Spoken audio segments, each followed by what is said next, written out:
There's a fair amount that's happened since we last spoke. We now have at least a proposed pill on COVID-19. We've got approval for at least some children to be inoculated. Tell us what comes next in this saga. Well, what comes next, David, is how well we get the country vaccinated. It's a really good news that the FDA has given the emergency use authorization and the CDC has recommended vaccinations for children from 5 to 11. There are 28 million children in that demographic category.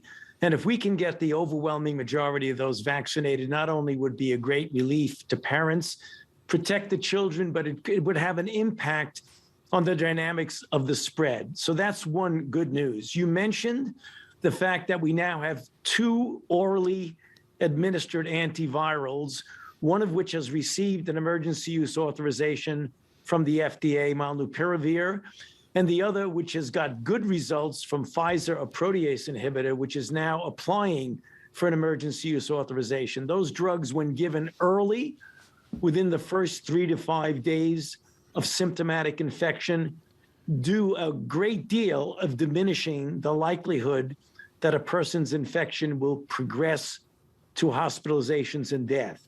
Now, with regard to infections, we continue to see a downward trend in cases, in deaths, and in hospitalizations.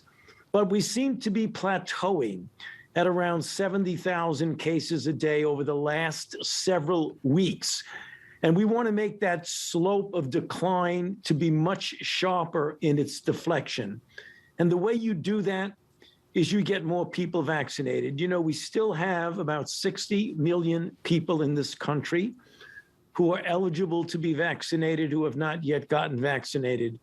We've got to get them vaccinated as we go into the colder months of the winter, when you have other respiratory infections like influenza and others that could complicate the picture. So it's a mixed bag. In general, some really good news, but we really keep our foot on the pedal and not pull back as we get into the winter months. So, Doctor, you just laid out a perfect framework for this interview. So let's take it in order. First, with the childhood vaccinations. Do you have numbers about the rate at which children are getting vaccinated? I think it only just started something like last Thursday, but how fast are they taking it? And maybe as important, do you have a sense of whether parents will be even more resistant on their children than they are for themselves?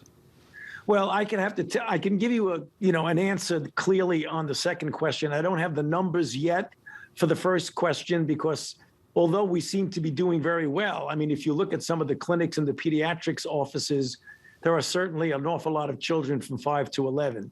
But the question you asked, David, is a very relevant one about parents who will be asking important, reasonable questions about the vaccine. And that's the reason why we're putting out a major effort to get the information that's correct information, get it in multiple media, get it from trusted messengers. The vaccine is very safe in the 5 to 11 group, as well as highly effective. It's about 91% effective in preventing getting symptomatic disease, which is very, very good. And in that age group, the safety profile looks very good. So there's every reason for a parent to be actually enthusiastic about getting their children vaccinated.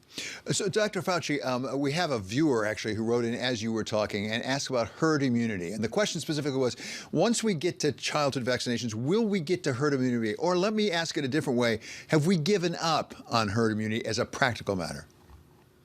Well, absolutely not. I mean, if you look at the overall conceptual definition of herd immunity, is when you get enough people protected in the community, either from having gotten infected and recovered, and we do recommend that those people still get vaccinated, plus, importantly, the percentage of the population that's vaccinated. You will know when you get to that point, when the cases are so low, they're barely detectable. That's what herd immunity means. We don't know what that percentage is, David. We know what it is for measles. For measles, it's over 90% of the population needs to be vaccinated. We don't know precisely what that number is. So rather than focusing or fixating on a number, let's just get as many people vaccinated as we possibly can And when we get to that point, we'll know it. It will be very obvious. Related to that, Dr. Fauci, is masking. I mean, there's certainly the issue of masking in schools. A lot of schools opened up with masking requirements. As we get to have the kids vaccinated, and for that matter, as we already have a lot of adults vaccinated, does that recommendation of masking start to go away? David, it ultimately will go away, but we're not there yet because we still have enough dynamics of infection in the community, particularly, as I mentioned a moment ago, the weekly average of a daily number of cases is about 70,000 per day. That is much too high to be pulling back on mitigation methods. We've seen now in Europe, in some of even the Western European countries, like Germany and Denmark and others that have pulled back on some of their mitigation, they are now starting to see a surge. We don't want to do that. We're on a downward trend. We want to keep going on a downward trend. We're not going to be having to wear masks forever. But for now, particularly as the CDC recommends, in indoor congregate settings, where you don't really have a good handle on who's vaccinated and who's not, under those circumstances, the CDC still recommends appropriately that we wear masks. Dr. Fauci, as I've watched you over the last 20 plus months or so, it seems that your basic thesis is information, data are our friends. We need to understand more. So let me take you to a case very much in the news right now, getting a lot of focus, and that's the case of Aaron Rodgers, the quarterback for the Green Bay Packers. He now is saying the reason he avoided getting vaccinated was because he has perhaps some allergic reaction to vaccines. How prevalent is allergic reaction to this vaccine? Well, there are only certain components. I'm not going to comment, and I want to make sure people know I'm not commenting about Aaron Rodgers. That is his individual choice, and I will not comment specifically on that. But specifically to your question, there are people who have allergic reactions in general, but there is not very many, in fact, very rare, that you would have an allergic reaction to a component of a vaccine, such as the mRNA vaccine. It occurs, but it certainly is not something that's common. Okay, Dr. Fauci, let's go on, because a lot of people around the newsroom here otherwise are saying, what are our holidays going to look like? Because as you mentioned, it looks like the cases are plateauing. They're not continuing to fall. We see, meanwhile, in Northern Europe, particularly Germany, the Benelux countries, really it almost looks like another wave. Are we going to face a possible wave in the United States as we get into these holidays? That is up to us, David, and it really relates to what I mentioned just a moment ago.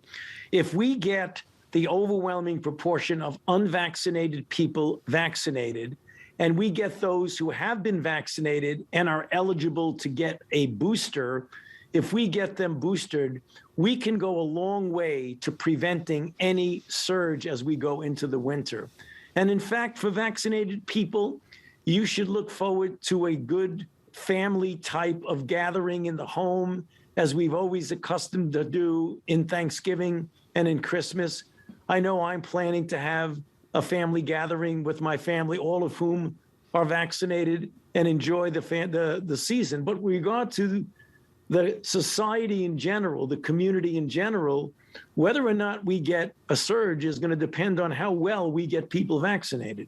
Doctor, finally, we have now this vaccine mandate coming out of OSHA. It's being challenged in various courts. You're not a lawyer that I'm aware of, at least, so I'm not going to ask you a legal question. But the challenge is actually based on a medical conclusion, which is whether we have a medical emergency. I wonder what you would say. If we qualified you as an expert witness, which you certainly would be in court, could you say this is a medical emergency? Because certainly it seems like less of an emergency today than it was 12 months ago, 15 months ago. Well, I would think, not only myself, but anyone in public health, when we are in the middle of a pandemic that has already killed 750,000 Americans and infected 46 million and have killed 5 million at a minimum and maybe close to 15 million people worldwide, I think that would be equivalent to what we would say would be a medical emergency. So I want to sneak in one final one related to this, actually, and that is the pill that you have said is potentially a very significant breakthrough. And there are, as you say, there are two of them, actually, some different data with respect to Merck and Pfizer. As a practical matter, is that going to discourage people who otherwise might get vaccinated? Well, I hope not, David, because that would be a misperception of reality. The fact is, it is always, always better to prevent getting infected than it is to try and treat an infection.